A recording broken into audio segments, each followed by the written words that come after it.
नमस्कार दोस्तों, कैसे हैं आप सभी। लंबा इंतज़ार किया आपने रीट की स्ट्रेटजी के लिए। पिछली वीडियो मैंने बात करी थी कि रीट के ऊपर इफ़ेक्टिव स्ट्रेटजी लाऊंगा ताकि आपका आगामी इन 3-4 महीनों में सिलेक्शन सुनिश्चित हो जाए। और बहुत सारे विद्यार्थियों की ये मांग थी कि सर एक ऐसी स्ट्रेटजी बताइए ताकि हम उसको फॉलो करके जो भी 3-4 महीने बाद जब भी रीट हो हमारा सिलेक्शन सुनिश्चित हो जाए। तो वैसी स्ट्रेटजी का ही मैं आज प्रयास कर रहा हूँ। वैसे स्ट्रेटजी हर व्यक्ति की अलग होती है, हर स्टूडेंट की अपनी स्ट्रेटजी होती है। किसी की स्ट्रेटजी को फॉलो नहीं करना चाहिए, मेरा ये मानना है, क्योंकि हर व्यक्ति की अलग क्षमताएं होती है। हर व्यक्ति का पढ़ने का तरीका अलग होता है, याद करने की क्षमता अलग होती है, सिटिंग पावर अलग होता है। हर व्यक्ति में जब इतनी भिन्नता होती है तो स्ट्रेटजी एक कैसे हो सकती है। स्ट्रेटजी एक हो ही नहीं सकती, स्ट्रेटजी भिन्न भिन्न होती है। मैं अलग तरीके से पढ़ता हूँ, आप अलग तरीके से पढ़ते हो, हर व्यक्ति अलग अलग तरीके से पढ़ता है, हर व्यक्ति का तरीका बिल्कुल अलग होता है। तो स्ट्रेटजी कभी सेम नहीं हो सकती। लेकिन अब मैं कुछ तरीके बताऊंगा, कुछ मैं मेरी स्ट्रेटजी बताऊंगा, तो आप उसमें अपने अनुसार थोड़ा सा संशोधन करके अगर उसको लागू करते हैं तो निश्चित रूप से फायदा होगा। तो मेरी स्ट्रेटजी आपको हेल्प करेगी अपनी स्ट्रेटजी बनाने में। इस चीज़ का ध्यान रखना, आप यही स्ट्रेटजी फॉलो करो ये ज़रूरी नहीं है। आपको अपनी स्ट्रेटजी बनाने में मेरी स्ट्रेटजी हेल्प करेगी। मैं यही चीज़ ध्यान में रखते हुए वीडियो बना रहा हूँ। अब ये मत सोचना कि बस यही ही फॉलो करनी है, ये आपके ऊपर है। और चलो मैं तो ये स्ट्रेटजी बना रहा हूँ, ये वीडियो जो होगा वो करीबन कई हज़ार लाख लोग देखेंगे। तो इसका मतलब ये थोड़ी ना कि जो जो देखा उनका सभी का सिलेक्शन होगा, क्योंकि 80-90% स्टूडेंट ऐसे होते हैं जो स्ट्रेटजी फॉलो नहीं कर पाते। कुछ चंद चुनिंदा बच्चे होते हैं जो स्ट्रेटजी को अपने अनुसार एडिट मॉडिफाई करके और उसको फॉलो करते हैं और डेफिनेटली उनका सिलेक्शन होता है। तो आज उसी स्ट्रेटजी में बात करूंगा। मेरी स्ट्रेटजी जो है ये रीट L1 L2 सभी वर्गों के लिए है। तो शुरुआत करते हैं इसके ऊपर। तो मेरा आप सभी से रिक्वेस्ट यही है कि आप इस रीट की इस स्ट्रेटजी को अपने अनुसार संशोधित करके लागू करना, हूबहू लागू करनी ज़रूरी नहीं है। अगर आपको लगे कि मैं हूबहू कर सकता हूँ तो लागू कर लेना। अगर आपको लगता है कि मेरे से ऐसे नहीं होगी, थोड़ा सा उसमें संशोधन किया जा सकता है, तो आप उसमें संशोधन कर लेना। ये कंप्लीटली डिपेंड ऑन यू। मैं बिल्कुल भी आपको फोर्स नहीं कर रहा हूँ, ठीक है। सबसे पहले अब बात शुरू करते हैं रीट L1 L2 दोनों की एक संयुक्त स्ट्रेटजी बता रहा हूँ कि कैसे करना है आपको कि सिलेक्शन सुनिश्चित हो जाए। हमारे को सिर्फ सिलेक्शन से मतलब है, हमें न विद्वान बनना है, न हमें किसी को कोई चुनौती देनी है। हमें सिर्फ हमारा सिलेक्शन चाहिए, इससे ज़्यादा हमारी कोई महत्वाकांक्षाएं नहीं है। बात करते हैं रीट के ऊपर L1 L2। तो आपकी जो भी स्ट्रेटजी हो उसमें क्या क्या चीज़ें होनी चाहिए मैं आपको एक मोटे मोटे तौर पे समझा देता हूँ। सबसे पहली चीज़, जितने भी विद्यार्थी हैं उनको एक चीज़ जो सबसे ज़्यादा ध्यान रखनी है वो ये कि जब भी मार्च में परीक्षा हो, मुझे लग रहा है मार्च में होगी, तो हमारे पास 4 महीने का समय, जब भी परीक्षा हो तो परीक्षा तक हम ये श्योर कर लें कि हमारा पाठ्यक्रम 4 से 5 बार हो जाए। पूरा पाठ्यक्रम, पूरे पाठ्यक्रम का मतलब ये होता है कि पाठ्यक्रम का कोई भी बिंदु आप छोड़े नहीं। ऐसा ना हो कि एक पाठ आया नहीं और उसको छोड़ दिया कि ये बाद में कर लेंगे, ये भी बाद में कर लेंगे, ये टॉपिक ये भी बाद में कर लेंगे, ये भी बाद में कर लेंगे। और बाद में करते करते हालत ये हो जाती है कि 30 से 40% सिलेबस हम छोड़ देते हैं बाद में करने के लिए। इस बाद की कोई समय अवधि नहीं है। फिर क्या होता है, जैसे जैसे एग्जाम नजदीक आता है वो जो छोड़ा है आपने बाद वाला वो छूट जाता है। और यकीन मानिए, मेरा एक्सपीरियंस है ये कि एग्जाम के दिन तक वो बाद वाला पूरा नहीं होता है। फिर क्या होता है कि लास्ट में रिवीजन का समय आता है और आप कहते हो अब वो बाद वाला वो कर लेते हैं, वो नहीं होगा फिर, और आप ऐसे उलझ जाओगे कि वापस निकल नहीं पाओगे। तो कृपया करके ऐसे बाद पे ना छोड़ें, टॉपिक को क्लियर करते हुए आगे बढ़े, क्योंकि अभी वही समय है, वो जो बाद में आप तय करते हो ना, वो अभी समय है कि आप उसको अच्छे से पूरा कर दो। अभी समय है, पूरा कर सकते हो। अगर आप अभी नहीं करोगे तो फिर वो कभी नहीं होगा। वो बाद के चक्कर में हालत ये होगी कि आप 60% सिलेबस ही कर पाओगे, अपना पूरा सिलेबस नहीं कर पाओगे। तो 4 से 5% आपको उस पाठ्यक्रम रिपीट करना है, रिवीजन करना है बढ़िया तरीके से, और ध्यान रखना है कि पूरा पाठ्यक्रम करना है। दूसरी सबसे महत्वपूर्ण चीज कि शिक्षण विधियां और मनोविज्ञान, इस भाग के ऊपर बेहतरीन कमांड स्थापित करनी है। क्योंकि अगर मैं L1 की बात करूं तो करीबन ये 90 अंकों का होता है, और अगर L2 की भी मैं बात करूं तो भी ये 60-65 अंकों का हो जाता है, 60-65 का हो जाता है। तो इसका बहुत बड़ा रोल है हमारे सफलता में। इसका मतलब ये भी नहीं है कि आप अपने विषय छोड़ दो, विषय का भी बहुत बड़ा रोल है। L2 की जहाँ तक बात है तो L2 में विषय का भी बहुत बड़ा रोल है। 50 अंकों का विषय आता है, 50 अंकों का विषय L2 में आता है। और भाषाएं, इसका बहुत बड़ा योगदान है। 30 अंक की भाषा आती है, 2 भाषाएं आती है। अगर शिक्षण विधियों को निकाल दे 30 अंकों की भाषाओं की शिक्षण विधियां, तो ग्रामर आती है दोनों भाषाओं की 15-15 अंकों की, 30 अंकों की ऑलमोस्ट आ जाती है। तो अब आप देखिए इन तीनों का समान योगदान है, शिक्षण विधियां, मनोविज्ञान, अपने विषय और भाषाएं। तो हमें यह सुनिश्चित करना है कि हर दिन इन तीनों को टच करते हुए चले। ऐसा ना हो कि आप डेली शिक्षण विधियां पढ़ना बैठ जाए, ये सारी चीजें छूट जाए। ऐसा भी ना हो कि आप केवल विषय पढ़ो, ये सब छूट जाए। ऐसा भी ना हो केवल भाषा पढ़े, ये सब छूट जाए। ऐसा नहीं करना। आपकी स्ट्रेटजी ऐसी होनी चाहिए कि इन तीनों भागों को आप साथ लेके हुए चलो और 4 से 5 बार कोर्स पूरा कर दो, तब मजा आएगा। अब कैसे किया जा सकता है ये? सबसे पहली बात, आप जो हमेशा प्रातःकालीन सत्र होता है, ये सबसे बेहतरीन सत्र होता है। मस्तिष्क बहुत अच्छे से काम करता है, मन ताज़ा होता है, बिल्कुल पॉजिटिविटी के साथ हम काम करते हैं। क्योंकि सुबह सुबह हम किसी व्यक्ति से मिले हुए नहीं होते हैं, नींद से उठे हुए होते हैं, तो हमारा मन मस्तिष्क बहुत ही प्रॉपर तरीके से काम करता है। तो सुबह सुबह हम बहुत सकारात्मक भी होते हैं, तरोताज़ा भी होते हैं। तो इस समय ऐसा विषय लेना चाहिए सुबह सुबह कि वो महत्वपूर्ण भी हो और थोड़ा सा कठिन भी हो। तो मैं हमेशा से मान के चल रहा हूँ कि प्रातःकालीन सेशन में आप चाहे L1 के हो चाहे आप L2 के हो, आपको हर दिन कम से कम सुबह 3 से 4 घंटे तक ये साइकोलॉजी और शिक्षण विधियां डेली पढ़नी चाहिए। चाहे 2 घंटे आप शिक्षण विधियां पढ़ लो, चाहे 2 घंटे आप साइकोलॉजी पढ़ लो, ये आपके ऊपर डिपेंड है। अब करना क्या है इसमें? शिक्षण विधियां जैसे ले ली, शिक्षण विधियों में जैसे आप L2 साइंस के स्टूडेंट हैं तो साइंस की शिक्षण विधियां आप शुरू करो आराम से। जो 11वीं और 12वीं यूनिट है उसको पूरा करो। जैसे पूरा करने में आपको 15 दिन लग गए, कर ली आराम से 15 दिन। जैसे साइकोलॉजी साइंस की शिक्षण विधियां पूरी हो गई, तब आप अपने लैंग्वेज की शिक्षण विधियां शुरू कर दो। जैसे एक लैंग्वेज की हो गई, फिर दूसरी लैंग्वेज की शुरू कर दो। फिर जैसे दूसरी लैंग्वेज की भी पूरी हुई, फिर आप वापस अपने साइंस की शिक्षण विधियां स्टार्ट कर दो। ऐसे रोटेशन में उसको टिल एग्जाम तक चलाते रहो। इससे क्या होगा? इससे शिक्षण विधियां बहुत अच्छी हो जाएगी, आपकी उसके ऊपर कमांड स्थापित हो जाएगी। अब देखिए, इसके साथ साथ जहां तक मनोविज्ञान की बात है, जो भी कोई एक किताब ले लो आप, अच्छे से कोई भी किताब ले लो, चाहे आप जो भी आपको बढ़िया किताब लगती, आपके पास सभी के पास किताबें हैं, मुझे बताने की आवश्यकता नहीं है कि कौन सी किताब पढ़नी चाहिए कौन सी नहीं पढ़नी चाहिए।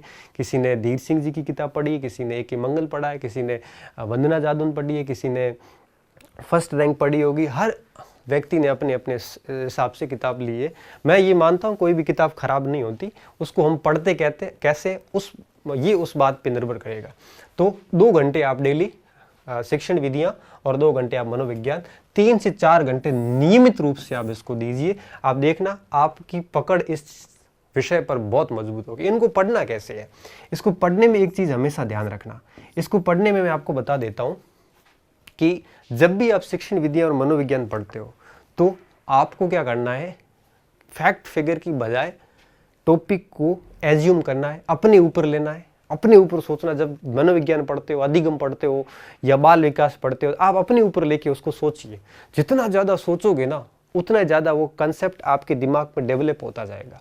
और ऐसे कैसे आप सेक्शन विधियों में सोचिए, जितना ज़्यादा आप सोचोगे इसको, और जब टॉपिक आप पूरा सोच के तैयार कर लेते हो उसके बाद उसके फैक्ट फिगर देखिए। तो बाकी 2-3 दोस्त अगर होते हो तो साथ में उसके ऊपर डिस्कस कीजिए। तो जितना ज़्यादा डिस्कस करोगे, जितना ज़्यादा इसके ऊपर सोचोगे, उतना ही ज़्यादा ये पोर्शन आपका तैयार होता जाएगा। अगर आप गूंगी पढ़ाई होती है ना, मन ही मन ऐसे करते जाओगे, तो फिर ये चीज़ें तैयार नहीं होगी। तो गूंगी पढ़ाई की बजाय एक एक्सट्रोवर्ट, बहिर्मुखी होना चाहिए कि आप डिस्कस भी करो, आप अपने ऊपर सोचो, प्रैक्टिकली सोचो, फैक्ट में न फंसो, और उस तरह से अगर आगे बढ़ोगे तो डेफिनेटली इस पोर्शन में आप बहुत अच्छा करोगे। इस पोर्शन में हम आपकी मदद संस्थान ये करेगा कि हमारा पूरा प्रयास है कि शिक्षण विधियां हम आपको निरंतर पढ़ाते रहेंगे। सामाजिक की, पर्यावरण की तो मैं स्वयं पढ़ाऊंगा। हमारा प्रयास साइंस की शिक्षण विधियां और भाषाओं की विधियों पे भी रहेगा। मैं वादा नहीं कर रहा हूँ, हमारा प्रयास रहेगा कि आपको ये भी करवाएंगे। और मनोविज्ञान का भी हमारा प्रयास रहेगा। तो हमारा प्रयास ज़रूर रहेगा इस क्षेत्र की ओर कि आपकी थोड़ी हेल्प कर लो। लेकिन कुछ क्लासेस देकर आपकी अप्रोच जरूर हम बता देंगे कि किस तरह से शिक्षण विधियों को पढ़ना है। मेरी 2 क्लासें आई भी है, आगे भी आती रहेगी। तो इन चीज़ों का स्पेशली ध्यान रखना। और ये आप L1 L2 जिस भी वर्ग के हो, आपको इसको फॉलो करना चाहिए। अब जहाँ तक किताबों की बात है तो मनोविज्ञान में मैंने बता दिया, दीप सिंह जी की किताब अच्छी किताब है, मंगल की किताब भी बढ़िया है। और मैंने वंदना जादून की भी एक बार किताब पढ़ी थी, लेकिन रीड के लिए वो पर्याप्त नहीं लगी मुझे, तो मनोविज्ञान के लिए ठीक है। इसके अलावा शिक्षण विधियों के लिए इसकी कोई ऑथेंटिक किताब आती नहीं है, पहली चीज़ तो ये। सामाजिक की जहाँ तक बात है तो अमीरचंद जैन की किताब काफ़ी अच्छी किताब है। और हिंदी शिक्षण के लिए मुझे निरंजन कुमार सिंह की किताब काफ़ी अच्छी लगी थी। निरंजन कुमार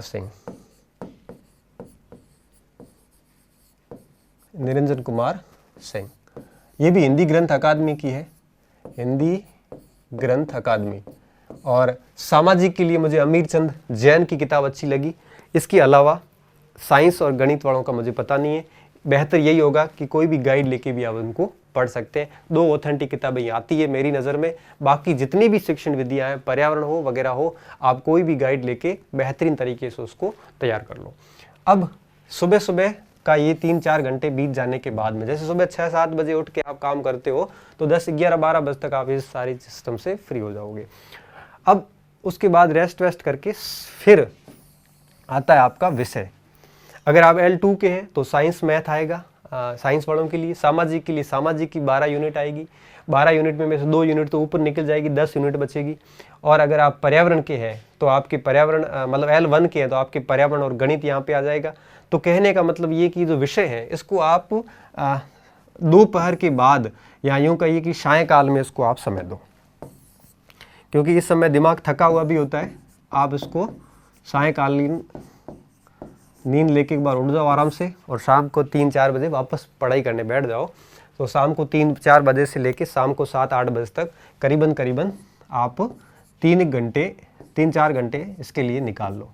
अब इसमें आपको क्या करना है, इसमें आपको अपना विषय तैयार करना है। आप विषय तैयार कर सकते हो आराम से 3-4 घंटे में। अब आप साइंस के हैं तो उस हिसाब से सेट करो कि 10 यूनिट आप पूरी कर लो। अगर आप SST के हैं तो 10 यूनिट तैयार कर लो। अगर आप L1 के हैं तो आप पर्यावरण इतना ज़्यादा महत्वपूर्ण रोल नहीं निभा रहा है, आप गणित पढ़िए इस समय आराम से। गणित के साथ में पर्यावरण का 1-2 टॉपिक पढ़ते रहिए। पर्यावरण में क्या क्या पढ़ना है मैं आगे आपको बता रहा हूँ कि पर्यावरण हमारे लिए कौन कौन से टॉपिक ज़्यादा महत्वपूर्ण है। तो सायंकाल में आप अपना विषय देखिए। अब देखो, विषय में जहाँ तक बात है, तो विषय में जहाँ तक सामाजिक की बात है, मैं सभी की बात करूँ, SST की बात है, तो SST में सभी विद्यार्थियों को मैं कहूँगा कि 6ठी से लेकर 10वीं तक की जो माध्यमिक शिक्षा बोर्ड की RBSC की किताबें हैं, Rajasthan board for secondary education, RBSC की जो पुरानी किताब है, पुरानी का मतलब ये हुआ कि अभी तो NCERT लागू हो गई है। NCERT से पहले हमारी जो किताबें चल रही थी पिछले सत्र में, ये 6ठी से 10वीं तक तैयार कर लो। और इसके अलावा आप अगर पैनोरमा की गाइड पढ़ लेते हो तो बेहतर है। बस इन 2 के अलावा कुछ भी नहीं पढ़ना है। ये मैं क्यों बता रहा हूँ पैनोरमा इसलिए बता रहा हूँ कि कुछ ऐसे टॉपिक हैं इनमें SST में जो इन 6ठी से 10वीं नहीं मिलते, तो वो आप यहाँ पढ़ लो। तो कहने का मतलब ये कि यही पढ़ लो। अभी आप अगर NCERT पढ़ी है तो आप NCERT पढ़ सकते हो, नुकसान नहीं है। लेकिन यहाँ पे मैं आपकी सहायतार्थ ये कर सकता हूँ कि आप अपने स्तर पर ये अच्छे से करिए एनसीईआरटी मैं आपके शुरू कर रहा हूँ कल से ही, एनसीईआरटी साथ में चलती रहेगी। आप एनसीईआरटी के भी नोट्स बना सकते हैं, लेकिन अगर आप सोच रहे हो कि हमने ये कर लिया अब इसको छोड़ के ये करें, ऐसा मत करिए। आपने ये पढ़ा, इसके ऊपर विश्वास कीजिए, ये बहुत ही महत्वपूर्ण है। और साथ में अभी मैं एनसीईआरटी पढ़ाऊँगा, उसको पढ़ लीजिए, किताबें पढ़ने की ज़रूरत नहीं है, क्योंकि इसके अलावा इसको पढ़ना है। ये एनसीईआरटी वैकल्पिक है, अगर आप पढ़ सकते हो तो पढ़िए, आपका नॉलेज एनरिच होगा, नुकसान नहीं है।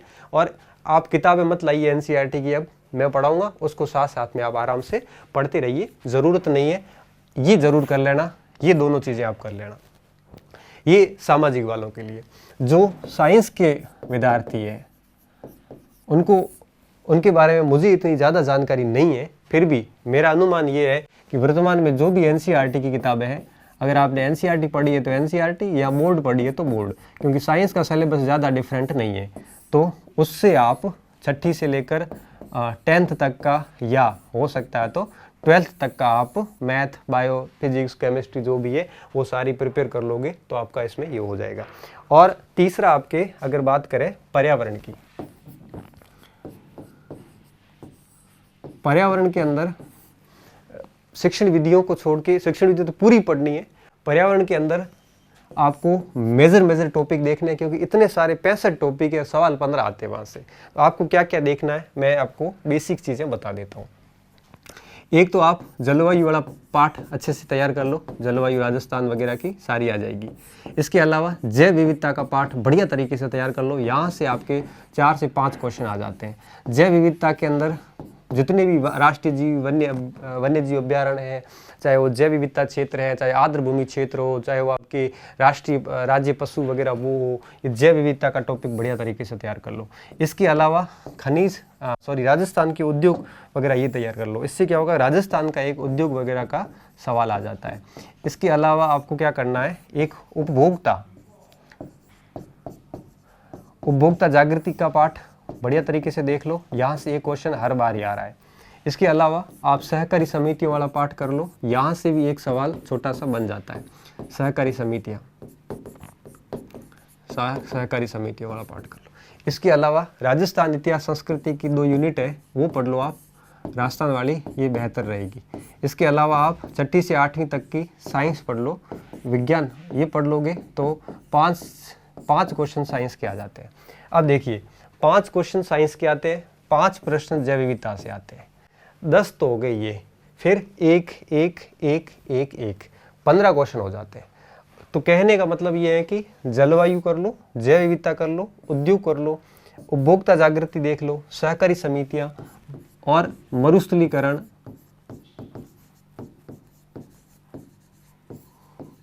थोड़ा सा आप पर्यावरण प्रदूषण जो है ये भी देख लो।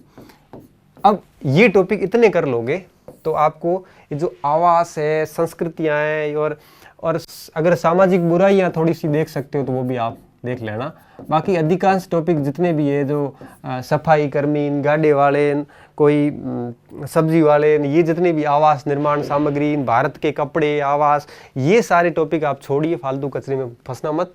बेहतर यही होगा कि आप ये टॉपिक जो है, इन टॉपिक को अच्छे से तैयार कर लो, पर्यावरण। और ये किससे करने, आप किसी भी गाइड से भी कर सकते हो, आप लक्ष्य से भी कर सकते हो। मेरा यहाँ पे प्रयास रहेगा L1 वालों के लिए कि मैं आपको इसमें से मोस्टली टॉपिक, जैसे पर्यावरण की शिक्षण विधियाँ पूरी होगी, ये टॉपिक मैं सारे आपको करवा दूंगा।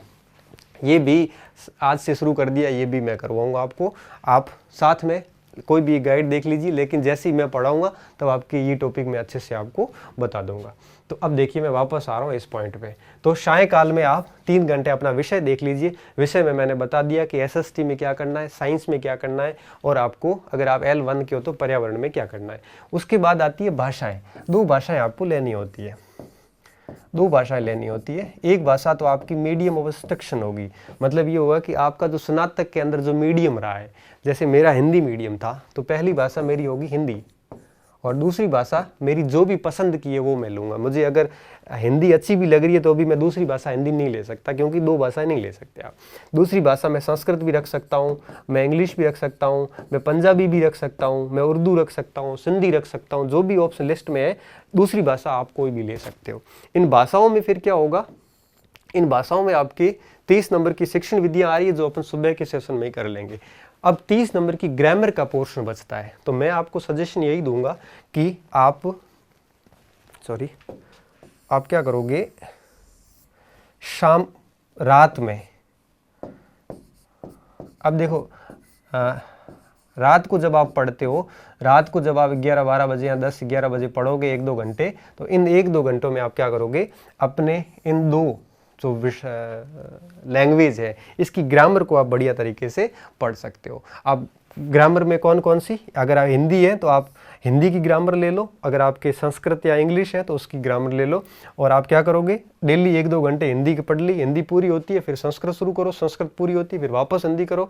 तो इस प्रकार से आप उसको रोटेशन में चलने दो, जिससे क्या होगा कि दोनों भाषाएं भी आपकी अच्छी हो जाएगी। भाषाएं यहाँ शाम को अच्छी हो जाएगी, सुबह आप विधियां पढ़ लोगे, तो मतलब ये हुआ कि आप डेली 150 के सिलेबस को लेके आगे बढ़ रहे हो, और यह सिलेबस निश्चित रूप से आपको फायदा देगा। तो ये सारी चीजें थी, उम्मीद कर रहा हूं अब आप 6 दिन तक आराम से पढ़िए। जब भी थक जाते हो तो रेस्ट करिए, ऐसा कुछ भी नहीं है, खुद को टॉर्चर करते हुए नहीं पढ़ना है। हमेशा जब भी पढ़ते हो आनंद लेके पढ़िए, अच्छे से पढ़िए कि, और सबसे महत्वपूर्ण बात, ये जब भी काम करते हो तो इसका प्रचार मत करो, ये काम ही करो, क्योंकि आप अगर इसका प्रचार करोगे तो निश्चित रूप से आपके ऊपर दबाव बनेगा और आप काम नहीं कर पाओगे। जनरली मैंने देखा है कि स्टूडेंट प्रचार बहुत ज़्यादा करता है और पढ़ाई कम करता है। तो कोशिश ये कीजिए कि पढ़ाई कीजिए, उसका प्रचार ना कीजिए, रात दिन एक कर दीजिए, अपने आप को गायब कर दीजिए, कम चुनिंदा लोगों को फॉलो कीजिए, बाकी सारों को हटा दीजिए मस्तिष्क से, मन से, फेसबुक से, फ़ोन से, और पूरा ध्यान अपना उस रीड के ऊपर लगाइए। कभी न कभी एग्ज़ाम ज़रूर होगा, चाहे फरवरी में हो, चाहे मार्च में हो, चाहे जून में हो, कभी न कभी होगा। और मैं आपको बता देता हूँ, अगले साल 2021 आधे 21 तक से पहले हो जाएगा। तो जब आपको पता है आपके 4-5 महीने बाद एग्ज़ाम है, आपके जीवन की वो घड़ी आई है जिसका इंतज़ार आप कई सालों से कर रहे थे। जब आपका PTET और प्री BSTC एग्ज़ाम हुआ था, तब आपने एक ही चीज़ सोची थी कि हमारा BEd और BSTC जैसे ही हो जाएगा, रीट आएगी, हम ये करेंगे, हम वो करेंगे। जब अब विद्यार्थियों वो मौका आया है, तब आप इतने अगंभीर कैसे हो सकते हो? क्यों इन फालतू प्रश्नों में उलझे हो कि एग्ज़ाम कब होगा? मेरी एक बात याद रखना विद्यार्थियों, कभी न कभी होगा। आप अपनी रजिस्टर पे लिख लो, भले आज हो चाहे कल हो, और आपके इस प्रश्न पूछने से एग्ज़ाम की डेट तय नहीं होगी। मैं आपको और कह देता हूँ, आप जितना समय खराब करोगे सिर्फ और सिर्फ आपको नुकसान, इसके अलावा किसी को नुकसान नहीं। राजस्थान सरकार को 31,000 शिक्षक चाहिए और उतने शिक्षक पढ़ रहे हैं और उनको मिल जाएंगे। इन प्रश्नों में मत फंसिए। दूसरे प्रश्न में आप कहाँ फंसे हैं कि हम शामिल होंगे कि नहीं होंगे, हमें APR है। भाई, जब आपने BEd और BSTC किस उद्देश्य से की थी, मुझे ये बताइए। आपका उद्देश्य यही था ना, शिक्षक भर्ती में हम शामिल होंगे। जब आपको पता है कि आपने BEd और STC सिर्फ एक ही टारगेट से की थी, तो फिर आप क्यों पूछ रहे हो कि शामिल करेंगे कि नहीं करेंगे? एग्जाम दे देंगे, शामिल हो जाओगे तो ठीक है, नहीं होगे तो तैयारी की भी कभी लॉस नहीं होता। माँ सरस्वती अपने ऊपर कभी ऋण नहीं रखती। जो पढ़ा है उसका फायदा आपको इस एग्जाम में नहीं तो अगले में होगा, वो होके रहेगा। इसलिए इन प्रश्नों में न फंसे कि मुझे शामिल करेंगे कि नहीं करेंगे, क्योंकि आप अगर इस प्रश्न में उलझे रहोगे ना तो भी आपको शामिल नहीं करेंगे अगर नहीं करना है तो। और अगर इस प्रश्न को पूछने से कुछ भी भावार्थ यथार्थ निकलना नहीं, उसका जवाब भी किसी के पास नहीं है। इसलिए ऐसे सभी विद्यार्थियों को मैं यही कहूँगा कि ईमानदारी से मेहनत करते जाओ। अगर शामिल हो गए तो बहुत बढ़िया बात है, नहीं भी हो गए तो भी उस तैयारी को आप किसी न किसी आगे की वैकेंसी में उपयोग में ले लोगे। इसलिए बेहतर यही होगा कि इन सवालों में न फंसे।